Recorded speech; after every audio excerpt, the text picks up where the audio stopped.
Praise the Lord. आइए हम सब प्रार्थना करते हैं। हे प्यारे परमेश्वर, आज भी हम सब आपके वचन सुनने के लिए आए हैं।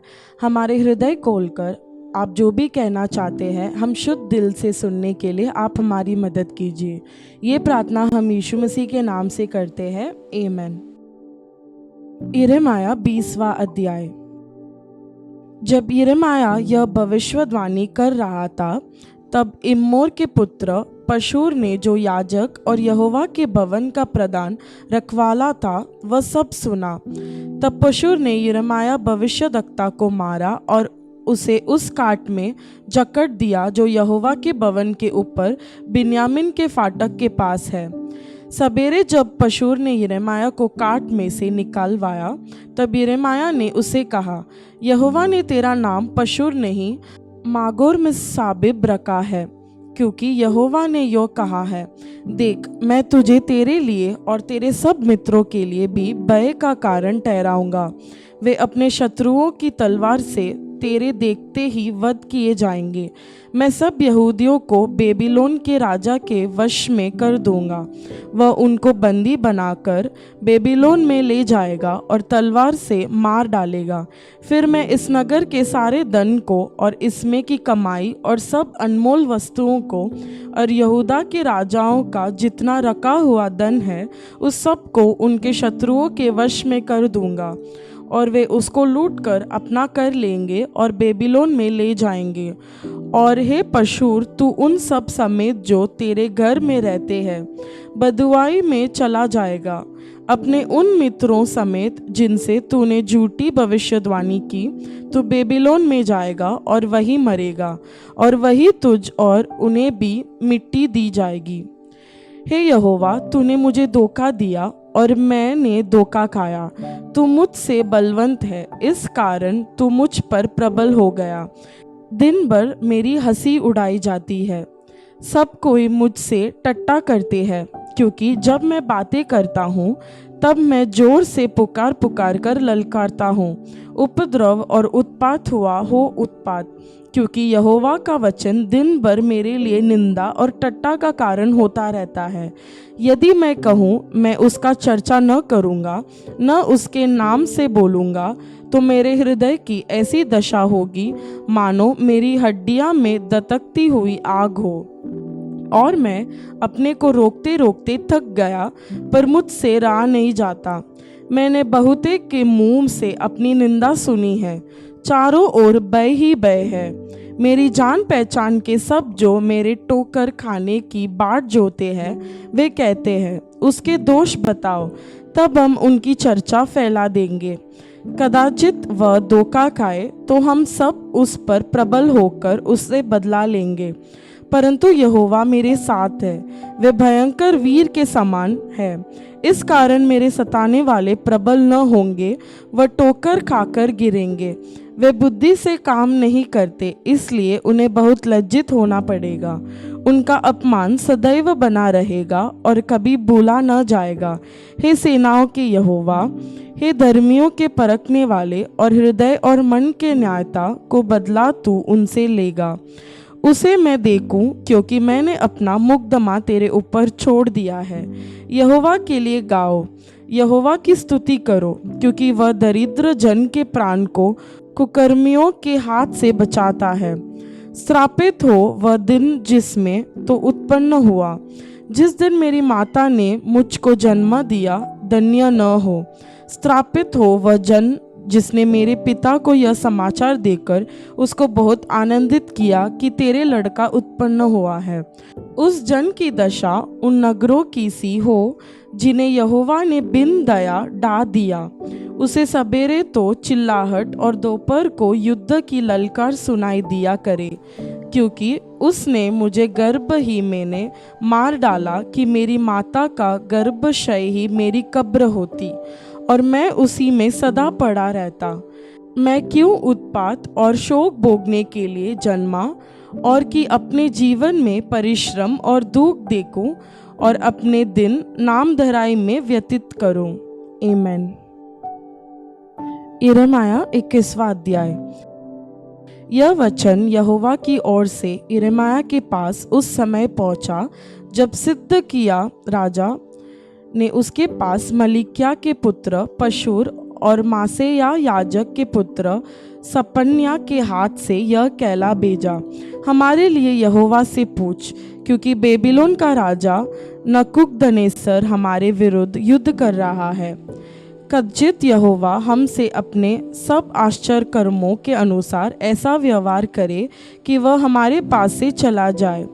तब यिर्मयाह ने उनसे कहा, तुम सिदकिय्या से यो कहो, इज़राइल का परमेश्वर यहोवा यो कहता है, देखो, युद्ध के जो हथियार तुम्हारे हाथों में हैं, जिनसे तुम बेबीलोन के राजा और शहरपनाह के बाहर घेरने वाले कसदियों से लड़ रहे हो, उनको मैं लौटा कर इस नगर के बीच में इकट्ठा करूँगा, और मैं स्वयं हाथ बढ़ाकर और बलवंत भुजा से और क्रोध और जलजलाहट और बड़े क्रोध में आकर तुम्हारे विरुद्ध लड़ूंगा।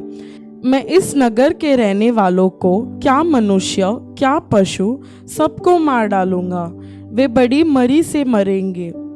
उसके बाद यहोवा की यह वाणी है, हे यहूदा के राजा सिदकिय्या, मैं तुझे, तेरे कर्मचारियों और लोगों को, वरन जो लोग इस नगर में मरी तलवार और महंगी से बचे रहेंगे, उनको बेबीलोन के राजा नबूकदनेस्सर और उनके प्राण के शत्रुओं के वश में कर दूंगा। वह उनको तलवार से मार डालेगा, उन पर न तो वह तरस खाएगा, न कुछ कोमलता दिखाएगा और न कुछ दया करेगा। इस प्रजा के लोगों में से कि यहोवा यो कहता है, देखो, मैं तुम्हारे सामने जीवन का मार्ग और मृत्यु का मार्ग भी बताता हूँ। जो कोई इस नगर में रहे वह तलवार, महंगी और मरी से मरेगा, परंतु जो कोई निकलकर उन कसदियों के पास जो तुमको घेर रहे हैं भाग जाए, वह जीवित रहेगा और उसका प्राण बचेगा। क्योंकि यहोवा की यह वाणी है कि मैंने इस नगर की ओर अपना मुख भलाई के लिए नहीं, वरन बुराई के लिए किया है। वह बेबीलोन के राजा के वश में पड़ जाएगा और वह इसको फूंकवा देगा। यहूदा के राजकुल के लोगों से कह, यहोवा का वचन सुनो, हे दाऊद के घराने, यहोवा यो कहता है, बोर को न्याय चुकाओ और लुटे हुए को अंधेर करने वाले के हाथ से छुड़ाओ, नहीं तो तुम्हारे बुरे कामों के कारण मेरे क्रोध की आग भड़केगी और ऐसी जलती रहेगी कि कोई उसे बुझा न सकेगा। हे तराई में रहने वालों और समतर देश की चट्टान, तुम जो कहते हो, हम पर कौन चढ़ाई कर सकेगा और हमारे वासस्थान में कौन प्रवेश कर सकेगा। यहोवा कहता है कि मैं तुम्हारे विरुद्ध हूँ, और यहोवा की वाणी है कि मैं तुम्हें दंड देकर तुम्हारे कामों का फल तुम्हें भुगताऊंगा। मैं उसके वन में आग लगाऊंगा और उसके चारों ओर सब कुछ भस्म हो जाएगा। आमीन। यशाया 62वां अध्याय। सियोन के निमित्त मैं चुप न रहूंगा और यरूशलेम के निमित्त मैं चैन न लूंगा, जब तक कि उसकी धार्मिकता प्रकाश के समान और उसका उद्धार जलती हुई मशाल के समान दिखाई न दे। तब जाति जाति के लोग तेरा धर्म और सब राजा तेरी महिमा देखेंगे, और तेरा एक नया नाम रखा जाएगा जो यहोवा के मुख से निकालेगा। तो यहोवा के हाथ में एक शोभायमान मुकुट और अपने परमेश्वर की हथेली में राजकु मुकुट ठहरेगी। तू फिर त्यागी हुई न कहलाएगी और तेरी भूमि फिर उजड़ी हुई न कहलाएगी, परंतु तू हेप्सीबा और तेरी भूमि ब्यूला कहलाएगी, क्योंकि यहोवा तुझसे प्रसन्न है और तेरी भूमि सुहागिन होगी। क्योंकि जिस प्रकार जवान पुरुष तक कुमारी को ब्याह लाता है, वैसे ही तेरे पुत्र तुझे ब्याह लेंगे, और जैसे दूल्हा अपनी दुल्हन के कारण हर्षित होता है, वैसे ही तेरा परमेश्वर तेरे कारण हर्षित होगा। हे यरूशलेम, मैंने तेरी शहरपनाह पर पहरे हुए बैठाया हूँ, वे दिन रात कभी चुप न रहेंगे। हे यहोवा को स्मरण करने वालों, चुप न रहो, और जब तक वह यरूशलेम को स्थिर करके उसकी प्रशंसा पृथ्वी पर न फैला दे, तब तक उसे भी चैन न लेने दो। यहोवा ने अपने दहिन हाथ की और अपनी बलवंत भुजा की शपथ खाई है, निश्चय मैं भविष्य में तेरा अन्न अब फिर तेरे शत्रुओं के खाने के लिए न दूंगा, और परदेशियों के पुत्र तेरा नया दाख मधु जिसके लिए तूने परिश्रम किया है नहीं पीने पाएंगे। केवल वे ही जिन्होंने उसे कते में रखा उसमें से खाकर यहोवा की स्तुति करेंगे, और जिन्होंने दाख मधु भंडारों में रखा हो वे ही उसे मेरे पवित्र स्थान के आंगनों में पीने पाएंगे। जाओ, फाटकों में से निकल जाओ, प्रजा के लिए मार्ग सुधारो, राजमार्ग सुधार कर ऊंचा करो, उसमें के पत्थर बिन बिन कर फेंक दो, देश देश के लोगों के लिए झंडा खड़ा करो। देखो, यहोवा ने पृथ्वी की चोर तक इस आज्ञा का प्रचार किया है। सिय्योन की बेटी से कहो, देख तेरा उद्धारकर्ता आता है। देख, जो मजदूरी उसको देनी है वह उसके पास है, और उसका काम उसके सामने है, और लोग उनको पवित्र प्रजा और यहोवा के चुराए हुए कहेंगे, और तेरा नाम ग्रहण की हुई अर्थात न त्यागी हुई नगरी पड़ेगा। आमीन। यशाया 63वां अध्याय।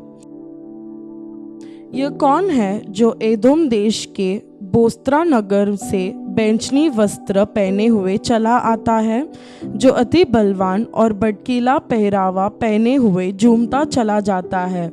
यह मैं ही हूँ जो धर्म से बोलता और पूरा उद्धार करने की शक्ति रखता हूँ। तेरा पहरावा क्यों लाल है? क्या कारण है कि तेरे वस्त्र हौद में दाख रौंदने वाले के समान है?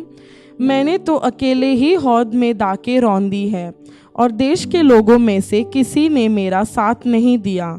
हाँ, मैंने अपने क्रोध में आकर उन्हें रौंदे और जलकर उन्हें लताड़ा। उनके लहू के छींटे मेरे वस्त्रों पर पड़े हैं। इससे मेरा सारा पहरावा दबेदार हो गया है, क्योंकि बदला लेने का दिन मेरे मन में था, और मेरी छुड़ाई हुई प्रजा का वर्ष आ पहुँचा है। मैंने खोजा पर कोई सहायक न दिखाई पड़ा। मैंने इससे अचंभा भी किया कि कोई संभालने वाला नहीं था। तब मैंने अपने ही भुजबल से उद्धार किया, और मेरी जलजलाहट ही ने मुझे संभाला। हाँ, मैंने अपने क्रोध में आकर देश देश के लोगों को लताड़ा। अपनी जलजलाहट से मैंने उन्हें मतवाला कर दिया, और उनके लहू को भूमि पर बहा दिया। जितना उपकार यहोवा ने हम लोगों को किया, अर्थात इज़राइल के घराने पर दया और अत्यंत करुणा करके उसने हमसे जितनी भलाई की, उस सब के अनुसार मैं यहोवा के करुणामय कामों का वर्णन और उसका गुणानुवाद करूँगा। क्योंकि उसने कहा, निःसंदेश ये मेरी प्रजा के लोग हैं, ऐसे लड़के हैं जो धोखा न देंगे, और वह उनका उद्धारकर्ता हो गया। उनके सारे संकट में उसने भी कष्ट उठाया, और उसके सम्मुख रहने वाले दूत ने उनका उद्धार किया। प्रेम और कोमलता से उसने पाप ही उनको छुड़ाया। उसने उन्हें उठाया और प्राचीन काल से सदा उन्हें लिया फिरा। तो भी उन्होंने बलवा किया और उसके पवित्र आत्मा को खेदित किया। इस कारण वह पलटकर उनका शत्रु हो गया और स्वयं उनसे लड़ने लगा। तब उसके लोगों को उनके प्राचीन काल अर्थात मूसा के दिन स्मरण आए। वे कहने लगे कि जो अपनी भेड़ों को उनके चरवाह समेत समुद्र में से निकाल लाया, वह कहाँ है? जिसने उनके बीच अपने पवित्र आत्मा डाला, वह कहाँ है?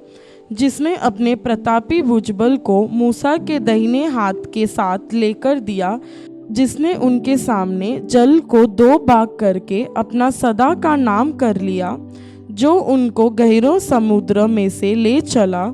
जैसा घोड़े को जंगल में, वैसे ही उनको भी टोकर न लगी। वह कहाँ है? जैसे घरेलू पक्षु तराई में उतर जाता है, वैसे ही यहोवा के आत्मा ने उनको विश्राम दिया। इसी प्रकार से तूने अपनी प्रजा की अगुवाई की, ताकि अपना नाम महिमा युक्त बनाए। स्वर्ग से जो तेरा पवित्र और महिमापूर्ण वासस्थान है, दृष्टि कर, तेरी जलन और पराक्रम कहाँ रहे? तेरी दया और करुणा मुझ पर से हट गई है। निश्चय तू हमारा पिता है, यद्यपि अब्राहम हमें नहीं पहचानता और इज़राइल हमें ग्रहण नहीं करता, तो भी हे यहोवा, तू हमारा पिता और हमारा छुड़ाने वाला है। प्राचीन काल से यही तेरा नाम है। हे यहोवा, तू क्यों हमको अपने मार्गों से भटका देता और हमारे मन ऐसे कठोर करता है कि हम तेरा भय नहीं मानते। अपने दास अपने निज भाग के गोत्रों के निमित्त लौट आ। तेरी पवित्र प्रजा तो थोड़े ही समय तक तेरे पवित्र स्थान की अधिकारी रही। हमारे द्रोहियों ने उसे लताड़ दिया है। हम लोग तो ऐसे हो गए हैं मानो तूने हम पर कभी प्रभुता नहीं की, और उनके समान जो कभी तेरे न कहलाए। आमीन। याकूब 5वां अध्याय। हे धनवानों, सुन तो लो, तुम अपने आने वाले कलेशों पर चिल्ला चिल्ला कर रो। तुम्हारा धन बिगड़ गया है और तुम्हारे वस्त्रों की कीड़े खा गए हैं। तुम्हारे सोने चांदी में काई लग गई है और वह कोई तुम पर गवाही देगी और आग के समान तुम्हारा मांस खा जाएगी। तुमने अंतिम युग में धन बटोरा है। देखो, जिन मजदूरों ने तुम्हारे खेत काटे, उनकी वह मजदूरी जो तुमने धोखा देकर रख ली है चिल्ला रही है, और लवने वालों की दोहाई सेनाओं के प्रभु के कानों तक पहुंच गई है। तुम पृथ्वी पर भोग विलास में लगे रहे और बड़ा ही सुख भोगा। तुमने इस वध के दिन के लिए अपने हृदय का पालन पोषण करके उसको मोटा ताजा किया। तुमने धर्मी को दोषी ठहराकर मार डाला, वह तुम्हारा सामना नहीं करता। इसलिए हे भाइयों, प्रभु के आगमन तक धीरज धरो।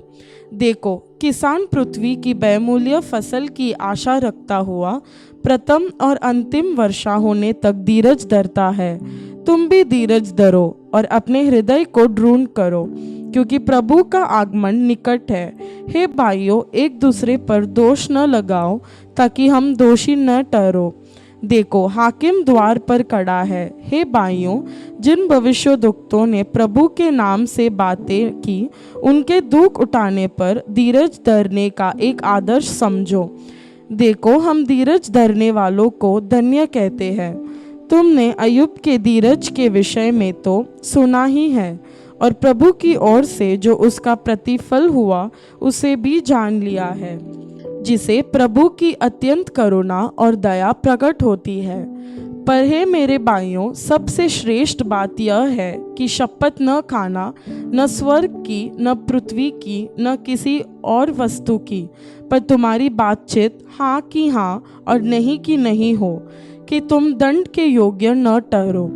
यदि तुम में कोई दुखी है तो वह प्रार्थना करे, यदि आनंदित है तो वह स्तुति के भजन गाए। यदि तुम में कोई रोगी है तो कलीसिया की प्राचीनों को बुलाए, और वे प्रभु के नाम से उस पर तेल मल कर उसके लिए प्रार्थना करे, और विश्वास की प्रार्थना के द्वारा रोगी बच जाएगा और प्रभु उसको उठाकर खड़ा करेगा। और यदि उसने पाप भी किए हो तो उनकी भी क्षमा हो जाएगी। इसलिए तुम आपस में एक दूसरे के सामने अपने अपने पापों को मान लो और एक दूसरे के लिए प्रार्थना करो, जिससे चंगे हो जाओ। धर्मी जन की प्रार्थना के प्रभाव से बहुत कुछ हो सकता है। एलिय्याह भी तो हमारे समान दुख सुख भोगी मनुष्य था, और उसने गिड़गिड़ाकर प्रार्थना की कि मैंने बरसे, और 3.5 दिन वर्ष तक भूमि पर मेंह नहीं बरसा।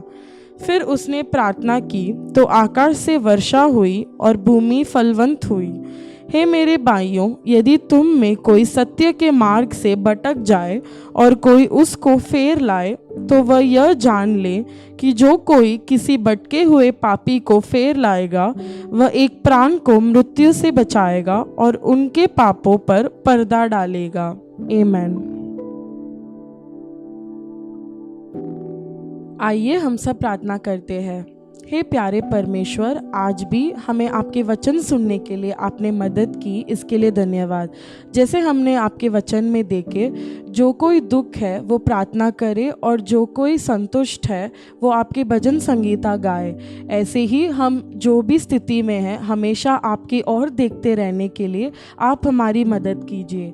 ये प्रार्थना हम यीशु मसीह के नाम से करते हैं। आमीन। God bless you. प्रभु आपको आशीष करे।